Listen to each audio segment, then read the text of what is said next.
Hello പ്രിയപ്പെട്ടവരെ, നമസ്കാരം. ഇപ്പോൾ നമ്മുടെ കൊച്ചിയിലെ ഹംഗ്രി മൃണാൾ എന്ന് പറയുന്ന ഒരു സ്ഥാപനം, മൃണാൾ എന്ന് പറയുന്ന ഒരാൾ തുടങ്ങിയിട്ടുണ്ട്.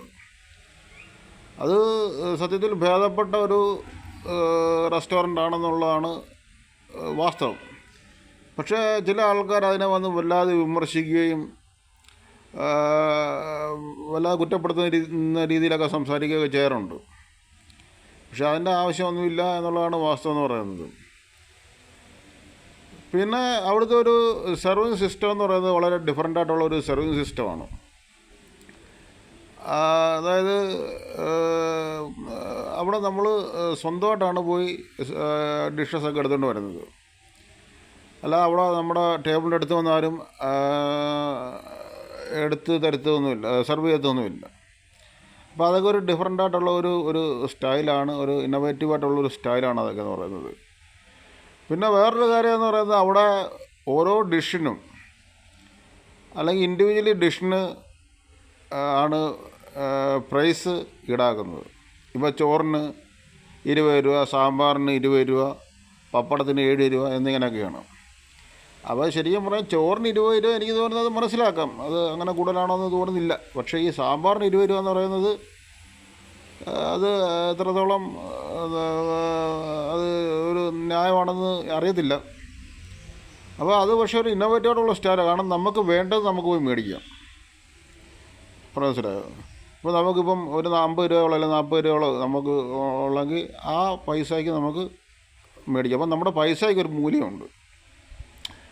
നേരെ മറിച്ച് സാധാരണയായിട്ട് മറ്റ് ഹോട്ടലുകളെന്ന് പറയുന്നത് അവർ പ്രിപ്പയർ ചെയ്ത ഫുഡ് ഒരു 70 രൂപയ്ക്ക് 50 രൂപയ്ക്കൊക്കെ തരുകയാണ് ചെയ്യുന്നത്. അപ്പോൾ അത് ഒരു ഇമ്പോസിങ് പോലാണ്. അവർ കുറേ ഡിഷസ് പ്രിപ്പയർ ചെയ്ത് നമുക്ക് തരുന്നത്. അപ്പോൾ അതിനേക്കാളും ഈ ഒരു സ്റ്റൈൽ എന്ന് പറയുന്നത്, ഈ ഒരു മെത്തേഡ് എന്ന് പറയുന്നത് സത്യത്തിൽ വളരെ ഒരു അപ്രീഷിയേറ്റ് ചെയ്യേണ്ട ഒരു കാര്യമാണ്. അതേപോലെ തന്നെ വേറൊരു കാര്യം എന്ന് പറയുന്നത്, സത്യത്തിൽ അതേപോലെ ഈ അവിടുത്തെ ഒരു കാർ പാർക്കിങ്ങിൻ്റെ ഒരു കാര്യമുണ്ട്. കാർ പാർക്കിംഗ് എന്ന് പറഞ്ഞാൽ ശരിക്കും പറഞ്ഞു കഴിഞ്ഞാൽ ആൾക്കാരിങ്ങനെ കാർ പാർക്കിംഗ് ഇല്ല എന്നുള്ള ഒരു പരാതി പറയാറുണ്ട്. കാർ പാർക്കിംഗ് ഇല്ലെങ്കിൽ കാർ പാർക്കിംഗ് ഉള്ളിടത്ത് പോയി നിങ്ങൾ ഫുഡ് കഴിക്കാമെന്നുള്ളതേ ഉള്ളൂ.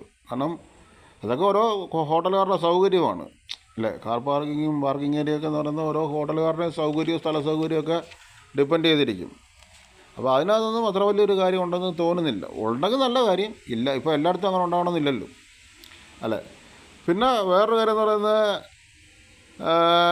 അയാളെ പറ്റി പറയുന്നത്, അയാളുടെ ഹോട്ടലിനെ പറ്റിയുള്ള വിമർശനങ്ങൾ സ്വീകരിക്കില്ല. അയാൾ ഭയങ്കര ഒരു നിഷേധിയാണ്, അല്ലെങ്കിൽ ഭയങ്കര ഒരു തന്നിഷ്ടക്കാരനാണെന്നുള്ള രീതിയിലാണ് പറയുന്നത്. പക്ഷെ അങ്ങനെയൊന്നും എനിക്ക് തോന്നിയിട്ടില്ല. കാരണം അയാളുടെ ഹോട്ടലിനെ പറ്റിയുള്ള വിമർശനങ്ങളും അയാൾ സ്വീകരിക്കുന്നുണ്ട്. മനസ്സിലായോ?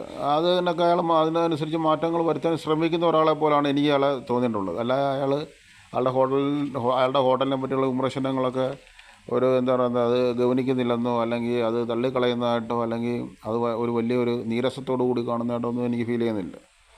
പിന്നെ വേറൊരു കാര്യം എന്ന് പറയുന്നത്, അയാളെപ്പറ്റി പറയുന്ന വേറെ കാര്യം എന്ന് പറഞ്ഞാൽ, അയാൾ നേരത്തെ പോയി പല ഹോട്ടലുകളിലും ഭക്ഷണശാലകളിലും പോയൊക്കെ ആഹാരം കഴിക്കരുത്, എന്നിട്ട് ആ ഹോട്ടലുകളെ അങ്ങ് കുറ്റം പറയുമെന്നാണ് പറയുന്നത്. പക്ഷേ അതും കള്ളമാണ്. കാര്യം എന്ന് പറഞ്ഞാൽ, അയാൾ ഏതെങ്കിലും ഹോട്ടലിൽ പോയി ആഹാരം കഴിക്കുന്നെങ്കിൽ അത് അവിടുത്തെ നല്ല കാര്യങ്ങളെന്ന് അയാൾക്ക് തോന്നുന്ന കാര്യങ്ങൾ അയാൾ പറയുന്നത് ഞാൻ കേട്ടിട്ടുണ്ട്. അത് നല്ലതാണ്, ഇന്ന കാര്യം നല്ലതാണെന്ന് അയാൾ പറയുന്നുണ്ട്, അല്ലെങ്കിൽ അത് കൊള്ളാം എന്നുള്ള രീതിയിൽ പറയുന്നത് ഞാൻ കേട്ടിട്ടുണ്ട്. പിന്നെ അയാൾക്ക് ഇഷ്ടമല്ലാതെ അല്ലെങ്കിൽ ഒരു വിമർശിക്കേണ്ട കാര്യങ്ങളെന്ന് അയാൾക്ക് തോന്നുന്ന കാര്യങ്ങളാണ് അയാൾ വിമർശിച്ചിട്ടുള്ളത്. അല്ലാതെ തൊടുന്നതും പിടിക്കുന്നതും എല്ലാം അങ്ങ് അയാൾ വിമർശിക്കുന്നതായിട്ട് എനിക്ക് തോന്നിയിട്ടില്ല.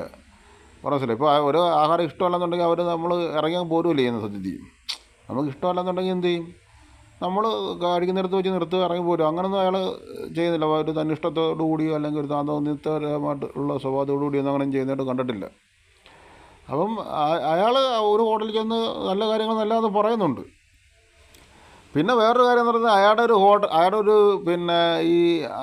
അയാൾ ഈ രാഷ്ട്രീയം പറയുന്നത് എന്തിനാണെന്ന് എനിക്ക് മനസ്സിലാകുന്നില്ല. അയാളൊരു പ്രസ്ഥാനമായിട്ടിരിക്കുന്ന ഒരാൾ എന്തിനാണ് രാഷ്ട്രീയം പറയുന്നത്? അയാളുടെ ഹോട്ടലിൽ ആൾക്കാർ ആഹാരം കഴിക്കാൻ വേണ്ടി വരുന്നത്, അല്ല രാഷ്ട്രീയപരമായിട്ടുള്ള ഒരു ഇതും നോക്കിയിട്ടല്ല. അപ്പം ഈ ആവശ്യമുള്ളിടത്തും ആവശ്യമില്ലാത്തടത്തും എല്ലാം കയറി ഈ രാഷ്ട്രീയം അയാൾ പറയേണ്ട കാര്യമില്ല. അതൊരു നല്ല പ്രവണതയല്ല. കാരണം അങ്ങനെ പറയണമെന്നുണ്ടെങ്കിൽ വേറൊരു വേദി വന്നിരുന്ന് പറയണം. അല്ലാതെ ഒരു സ്ഥാപനവുമായിട്ട് ബന്ധപ്പെട്ടല്ല, സ്ഥാപനത്തിൽ ഇരിക്കുന്നതിന് അവൻ്റെ ജീവിതമാർഗ്ഗം ഇതാണ്, ഉപജീവനമാർഗ്ഗമാണ്.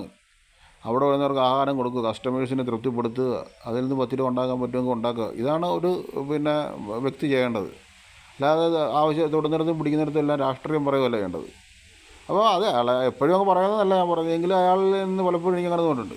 പിന്നെ വേറെ കാര്യം എന്ന് പറഞ്ഞാൽ അയാളുടെ ഒരു ബോഡി ലാംഗ്വേജും ഫേഷ്യൽ എക്സ്പ്രഷനൊക്കെ കണ്ടു കഴിഞ്ഞാൽ പലർക്കും വിചാരിക്കും ഇയാളൊരു വലിയ ഉള്ള ആളാണെന്നോ, അല്ലെങ്കിൽ തണ്ടുള്ള ആളാണെന്നോ, കൂലിത്തണ്ടുള്ള ആളാണെന്നോ, അല്ലെങ്കിൽ വലിയ ജാടയാണെന്നൊക്കെ ചിലർക്ക് തോന്നിയേക്കാം. പക്ഷേ അങ്ങനെ ഒന്നും അത്രയൊന്നും ഇല്ല. അത് അയാളുടെ ഒരു ശൈലിയാണ്, ഓരോരുത്തരുടെ ഒരു രീതി, ഓരോ മാനറിസം ഉണ്ടല്ലോ കുറേയൊക്കെ. അത് അയാൾ കാണിക്കുന്നില്ല. അയാളൊരു വലിയ ഒരു തണ്ടോ പുങ്കത്തരോ ഉള്ള ഒരാളായിട്ടൊന്നും അങ്ങനെയൊന്നും തോന്നിയിട്ടില്ല. പക്ഷേ അയാളുടെ ഒരു സ്വാഭാവികമായ രീതിയാണ് കുറേയൊക്കെ. പിന്നെ സ്വല്പമൊക്കെ കാണുമല്ലോ എല്ലാ മനുഷ്യർക്കും. നമ്മുടെ സമൂഹം എന്ന് പറയുന്നത് കുറേയൊക്കെ ക്ഷമിച്ച് സഹിക്കുക ആണല്ലോ പുലരുന്നത്. അപ്പോൾ അതിനകത്തൊക്കെ നമ്മൾ കുറച്ച് വിട്ടുവീഴ്ചയും സഹിക്കുകയും ക്ഷമിക്കുക എന്നുള്ളതൊക്കെ ഉള്ളൂ. അയാൾ ഈ പറയുന്ന പോലെ വലിയ ജാടയും ഗമ്യമുള്ള ആളാണെന്നൊന്നും എനിക്ക് തോന്നിയിട്ടില്ല. പിന്നെ വേറൊരു പിന്നെ ഇത് ആഫ്റ്റർ ഓൾ എല്ലാത്തിലും ഉപരി ഇതെന്ന് പറയുന്നത് ഇതൊരു ഭേദപ്പെട്ട ഒരു ഹോട്ടലാണ്, നല്ലൊരു ഹോട്ടലാണ്. അപ്പോൾ നല്ലൊരു ഹോട്ടലിനെ എല്ലാവരും കൂടെ ചേർന്ന് ദയവായിട്ട് പൂട്ടിക്കരുത്. Thank you for watching.